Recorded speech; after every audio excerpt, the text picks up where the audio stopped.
Hey guys, welcome back to Jay's Fifth Down, the football podcast. I am your host, Jane Gay, here today with Rusty Byrd, a good friend of mine, and of course, sports enthusiast. So we're going to be recapping a little bit of NFL action last night, the Falcons and Jets, and then of course talk a little bit more about Baker Mayfield and Tom Brady, get into some more quarterback topics. But before we get started, guys, please make sure you check us out here on YouTube. Of course, subscribe, like, share, and then we're also on every podcast platform you can think of: Spotify, Apple Podcasts, wherever you get your favorite podcasts.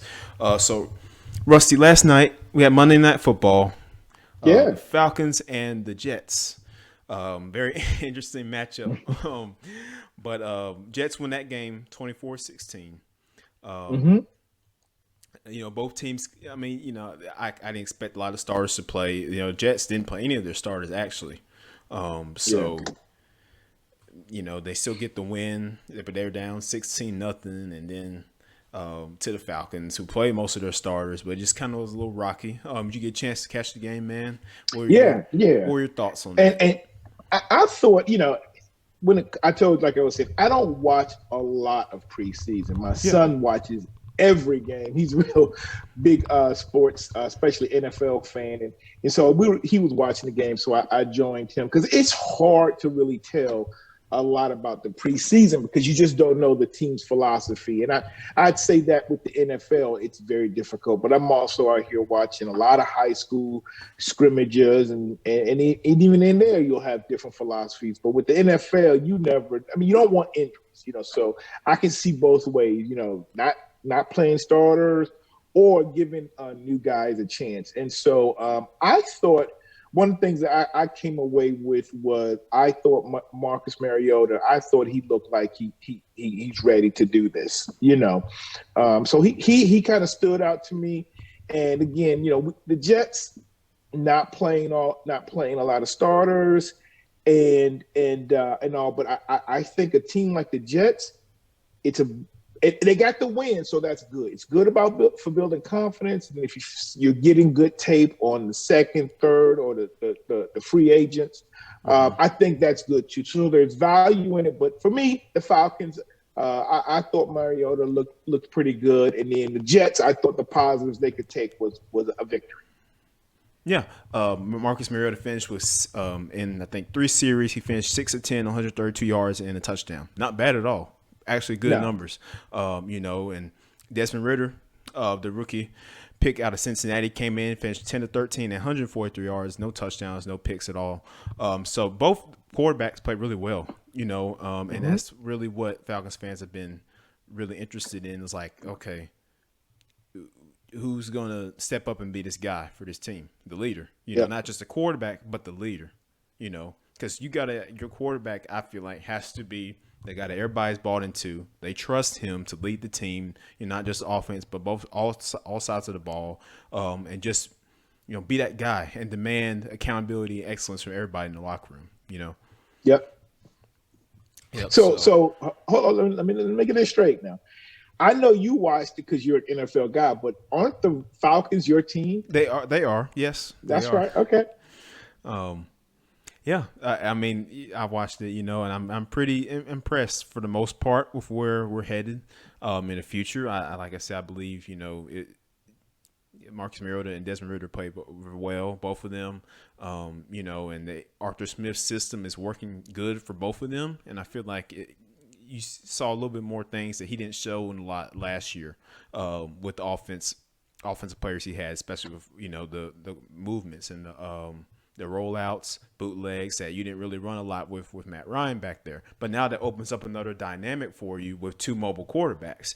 So now you're able to mix in some run plays for the quarterbacks, the bootleg play actions, even sprinkle in some QB runs, design QB runs, like have Desmond Ridder play some of the snaps. It just some different ways that Arthur Smith can go with this offense now. So it'll be interesting to see.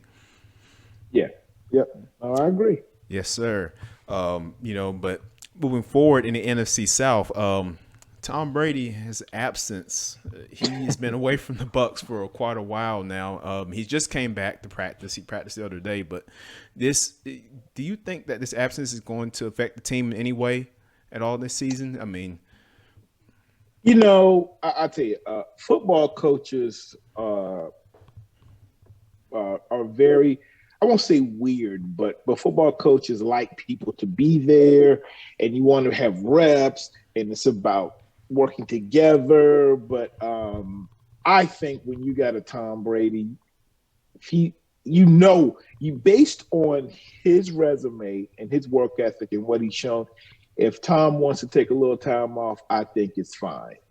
And we don't need to know the reason. I'm sure the Buccaneers organization knows what the reason is, but I think Tom, look, he wasn't going to play much. He wasn't going to play probably in the preseason. He's been in the system. This is his third year. So it's not like that first year, where he had to get used to the environment, the system, the athletes he was playing with, and had to come in and be the leader. I mean, he did that. He's been there 2 years. He won a Super Bowl. And he's going to be prepared and he's going to be ready. So I have no problem with it at all, But again, I know how coaches are. I've coached for years in terms of youth, middle school, high school, and I know how we get. But I've also never had Tom Brady. You're right. Yeah. And speaking to that, I've not even coached but played football. It's you obviously, as you said, with coaches, you want your guys there, and because it's chemistry, you need everybody there. But again, you don't have Tom Brady, right? And it's and with Tom, when he was in New England, it was just more of his off season was basically just get to work, go throw at the receivers, and that's it. You didn't hear much, but this offseason is kind of crazy for the Bucs. I mean, lost a lot of offensive linemen to injuries. I mean, Tom obviously being absent and the movement with the front office and Bruce Arians stepping down, did Tom have something to do with that? Or, and Todd Bowles moving into that head coaching spot. It's been a weird offseason for the Bucs, and just you have to wonder if that could possibly maybe take a toll into next season. Could the guys been a little distracted? How do you think Todd Bowles is going to do for the Bucs next year? You think he's the guy? I'm pulling for him. Yeah. I think I was also a huge fan of and why am I blanking on his name? The prior coach, was it Bruce Arians?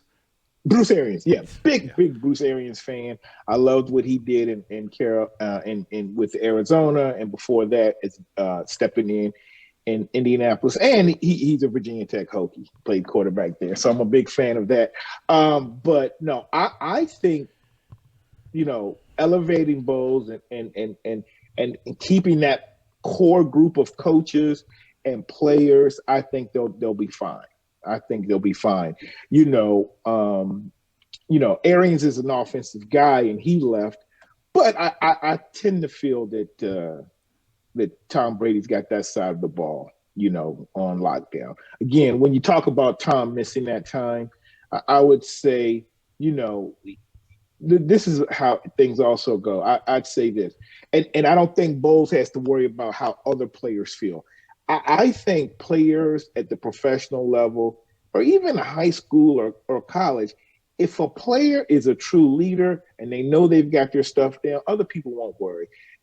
Coaches won't worry. Like, look, you got high school players. Everybody needs to be there.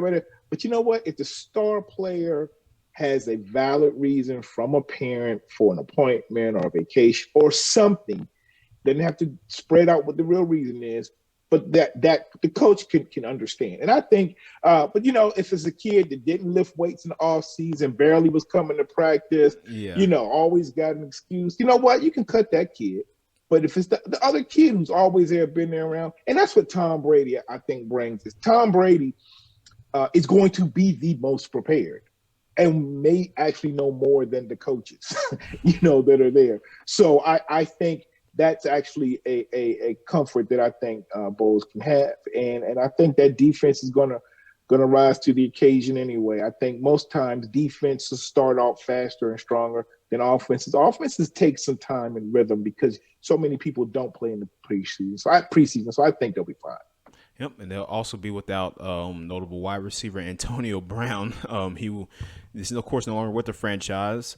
So that despite all his issues, still a talent on the field. So that's another less receiver out there, but they added in Julio Jones, a former Falcon, into the offensive mix. So Brady's got another experienced wideout out there. So yeah, that offense I believe is going to be just fine, under Tom's hands, and the defense, ferocious players on that side of the ball, and secondary D line, So we'll see how the Bucs fare this year. I still had them atop the NFC, not number one, but in those top club along with the Rams. Just have to see how things shake up, So, well, I agree with you. I think losing Antonio Banks, he's a talent, but with all the other stuff, and we thought he was kind of holding it together. But when you still bring in all the other drama he can bring, he could be a addition by subtraction.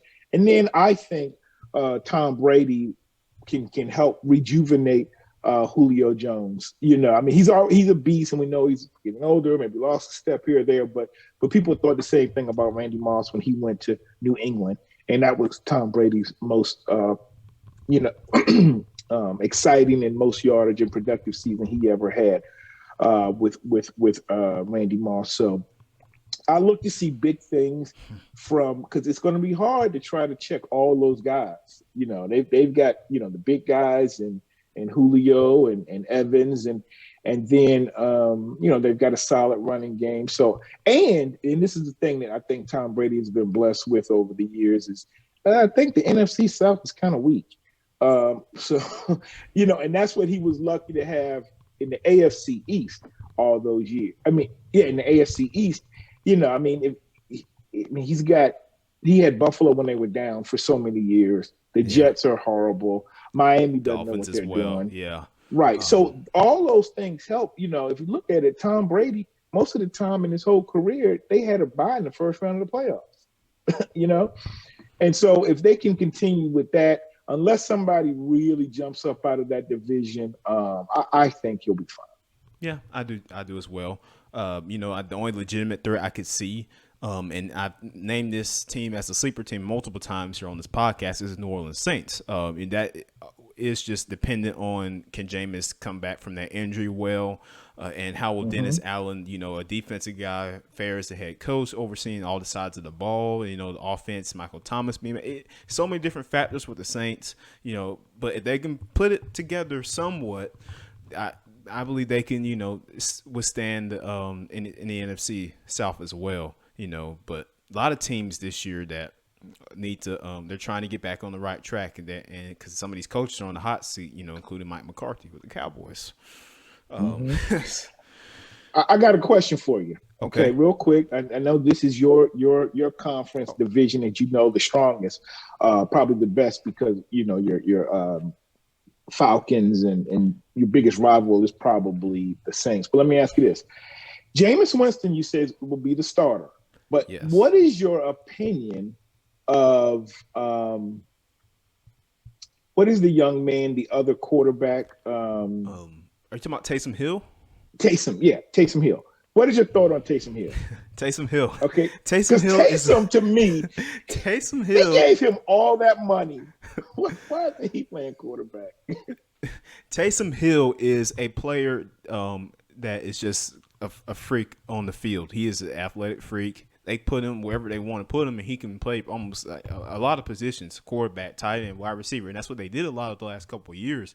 And when he played quarterback, he didn't do horrible. Could have been a little bit better, but I think he is a guy that he's no pushover, and that definitely could start at quarterback at any time of the year. And Dennis Allen, of course, being defense coordinator for the Saints the past couple of years, he knows that. He knows what Taysom Hill is capable of. And they always have him if they need him. As well.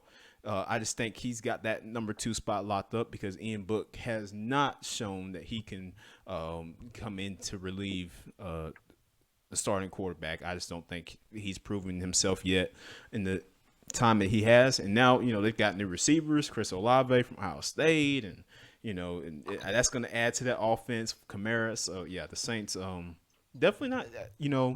Don't sleep on them completely. That's all I'm going to say with the Saints. Okay. No, I just thought it was interesting because they gave Taysom over $20 million for 2 years. Like gave him NFL quarterback.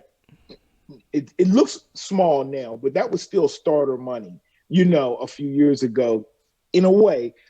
It's backup money now, but I just looked at. I was like, wait a minute, they're giving him this much money to be an all-purpose. I mean, he's great at it, but he's the type to me. He wasn't going to be the one to replace Drew Brees, and he wasn't going to be the one to carry them as a starting quarterback. I think the role he plays, he's outstanding in that as a multi-purpose guy. But just trying to carry the load, I didn't think he could really do that. So now I know Jameis has a 2-year, $28 million contract. So he's got $7 million more. But I just was surprised that they maybe really thought Taysom could be that starter. But your show, I'll let you. No, it's all good, man. I appreciate the input. It's good. Taysom. I'll just say this. I don't think he can be a starter on any other team, a starting quarterback on any other team. I'll put it that way. Like full-time, full-fledged quarterback. I don't believe so. But moving on that note, in the quarterback carousel this offseason is kind of crazy with the player movement. You had Matt Ryan going to the Colts, and we talked about that before. Deshaun Watson, of course, going to the Browns, and Baker Mayfield going to the Panthers. And he, after a couple weeks there, has been named the starting quarterback. Rusty, what's your thoughts on this, man? Is Baker enough to revitalize this Panthers franchise? No. Baker is Baker. I'll say this. He's the best quarterback that the Panthers have, but I thought he was taken way too high as the number one pick, was it 5 years ago, 4 or 5 years ago. Mm-hmm. He was a really good college quarterback, but he was also a part of two colleges that had great systems. And you can see, like, you were plugging in players at those schools, and he did well, but almost everyone does well in those systems. And, I don't want to go by his height because I'm a short quarterback, but so he's a professional quarterback, but I just think he was taken way too high. His skills are limited. And, people, I think, when there was this discussion about him really being able to do it, I just don't think he could really do it. And that proved out over the years. I know I'm also, let me just say this because I am biased. I'm a Tyrod Taylor fan. Okay. So when Tyrod was there and he came in as a rookie, and then Tyrod got hurt, and then they really never gave him a chance to start. I didn't like that. And then I end up getting, the coach fired. But I think this is a fresh chance for Baker. But I don't think we really had a lot of competition after what we saw Sam, Darnold do. So yeah. We knew the minute he came in there, that he got traded there, that he was going to be the starter. Matt Rule just, didn't want to say anything until now, apparently. And he's the guy. Now, what I'm most concerned about, with the Panthers, just from overall aspect, not even from a fan aspect, but just as a overall, Christian McCaffrey has got to remain healthy for this team, because if he doesn't, the Panthers really are just going to be on repeat for as long as this is occurring, as long as he's on that team. He's got to stay healthy, because Baker, while he is their best option at quarterback right now, is still going to need a good running game to produce from. Like, you see in Cleveland with Nick Chubb, a guy that can catch the ball out the backfield. He's a great running back. They're kind of near that same dynamic there. Well, when Christian's healthy. So if Christian can stay healthy and produce, and take some of the load off of Baker Mayfield, Carolina will look better offensively, but he's got to stay healthy, man. He's got to stay healthy. I agree. Yep.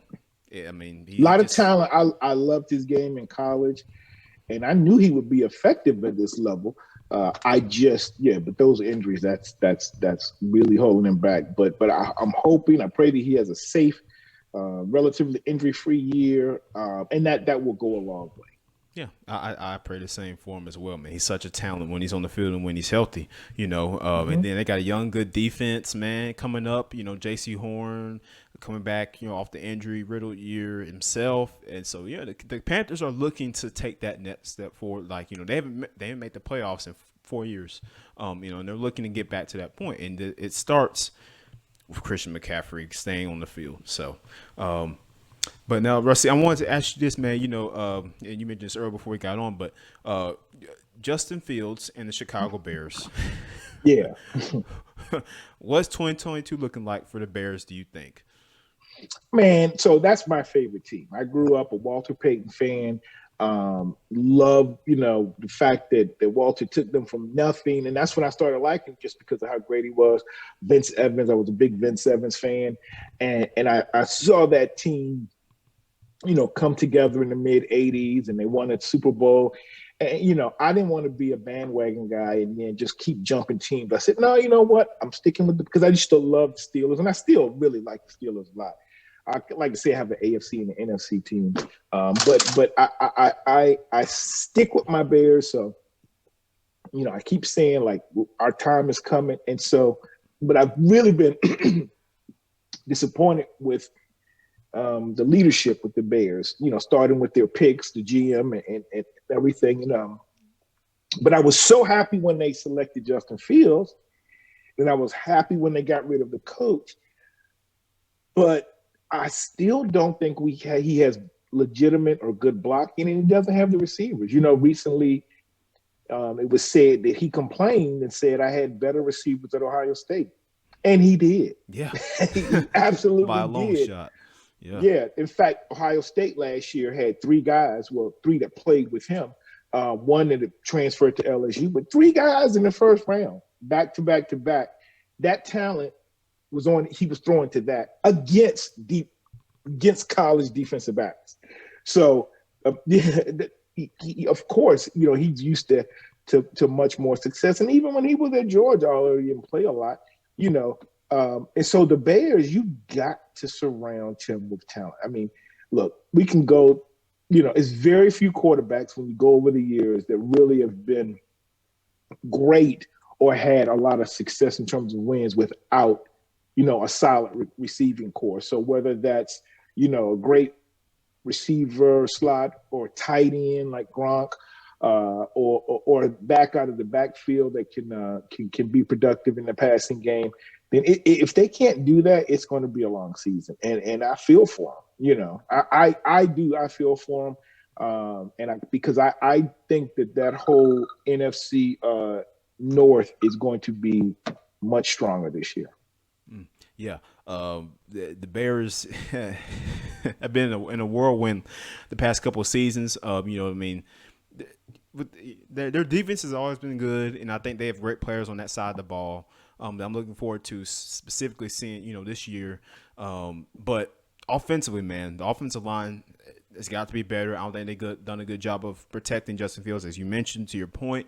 And then again, the outside of Darnell Mooney, who's fairly young, I don't see any pass catchers stepping up for them. I really don't think they've made the effort to grab many, receivers. They haven't really put much attention on that room, which is a problem for Justin Fields. And if they don't do that, the Bears offensively will not be able to produce the way they want to, because they're going to rely too much on Justin Fields. He can't do that, especially with the offensive line that he has. So you just see much improvement though from him a season ago, right? Do you see improvement from him this year? I see him taking another step. Yeah, I see him improving. There's a new, offensive coordinator who I hope will be able to work to his skill set. And despite the lack of talent at receiver, can scheme people open. I've seen that on a lot of different levels, where if you can get them open because of the scheme, then you can still be effective. So let's hope that Justin also does his part. He can complain all he wants, but at times he doesn't look all that great. So he's going to have to do his part, whatever scheme, if guys are open. And that's the problem I have with Baker Mayfield. Baker He could run those schemes in college because the guys were wide open, but when they weren't wide open in the NFL, he couldn't get it to him, and he didn't even throw it to him. And what he considered open was not open in the NFL. So what was open in college, maybe you consider somebody open because they had a two-yard gap between somebody. In the pros, you're open if it's a 2-foot gap, distance. So that's where I thought Baker failed, is because he would look up and if he see Odell Beckham didn't have a big difference, he didn't throw it. So you can't worry about it like that in the league. In the league, you get it, you fit it in, or you have a great receiver who will go get it. And so Justin has to do his part, and I hope he can step up. Yeah, I do as well. One of the more exciting quarterbacks in this league. Him, along with his fellow rookies, Mac Jones and those guys, And the last tidbit here I just wanted to mention here on the podcast, Rusty, is some couple rookies who've stood out to me so far this year in playing in the preseason so far that I've seen. Malik Willis, one of them. He is, as advertised, very talented. A guy that I expect, depending on how things go with Tannehill, I expect to be seeing the field very soon. Kenny Pickett with the Steelers, he's made some good plays over there. He has gained, and so far from what I'm hearing, he's gaining some traction in that quarterback competition with Trubisky, even though I don't think it's much of a competition myself. But, and then, leaning towards Pickett's way, of course. But also Devontae Turpin with the Cowboys, man. I don't know if you know, this guy had 2 kickoff returns in the game against the Chargers. One was a punt return, one was a kickoff return. Both for 90 yards. He took it to the house, man. I mean, talk about, man, how important special teams are to get your way on the field in football. Oh man, let me tell you something. So as a coach, and then having my own show, a lot of times when I've interviewed a lot of high school coaches over the last couple of weeks, and I don't just ask about your receivers and your offense, your defense. I ask about special teams because it's so critical. And then also being a person that follows Virginia Tech so closely, Frank Beamer, the head coach was also the special teams coach, and a lot of great emphasis there. They blocked a lot of kicks and returned a lot. And then I'll say for the Cowboys, one thing I'll say about special teams is Lucky Whitehead, who was a star kick returner for them for a number of years, is actually from this area. Lucky plays from Manassas, played at Osborne High School, and was a beast player in high school. And I thought he did extremely well with the Cowboys. And then he got let go because of some misunderstanding. There was actually, I don't know if you remember this, but there was an incident where somebody robbed a store. When he got arrested, he said his name was Lucky Whitehead, and that wasn't true. But then the Cowboys, this was in the offseason, they cut him. But then once the story came out that it wasn't even him, they never brought him back. So I'm a little down on that. But special team wise, I think this young man is going to be just great. But let's see again in the regular season, special teams. Yeah. How deep were they going into their bench of giving guys that aren't even going to be there a chance to play? Because what will happen in this preseason is, you're not only not playing your first team or seconds, you're playing these guys that are free agents, barely, who may not make, but you're giving them their chance on special teams. So he's taking advantage of his chance, making those returns. But are the defenders he's going against even going to be in the league? Yeah. So we'll see. Yeah, those are my thoughts on it. Yep. Oh yeah, I appreciate it, man. Those are good points you made right there. You guys can catch more preseason action. This will be the last week of the preseason. This upcoming week, we got a lot of games on NFL Network and NFL Plus. Y'all can catch out. And then in a couple of weeks, we'll be moving into the start of the 2022 season. I'm pumped for it. Rusty, I appreciate you coming on, talking football with us once again. Oh, yeah. And we will be talking again soon. Yeah, thanks, Jay, for having me on the show. I always love your analysis, and when I'm not on the show, I'm watching your show. Good stuff, man. Thank you, man. JG. Yes, right. But guys, thank you for checking us out here on Jay's Fifth Down. Make sure you check us out on YouTube, Spotify, wherever you get your favorite podcast. Subscribe, like, share, rate us. We're on there for more football content. I'll be here throughout the whole NFL season, college football season as well. So I'm looking forward to it. Thank you guys for tuning in.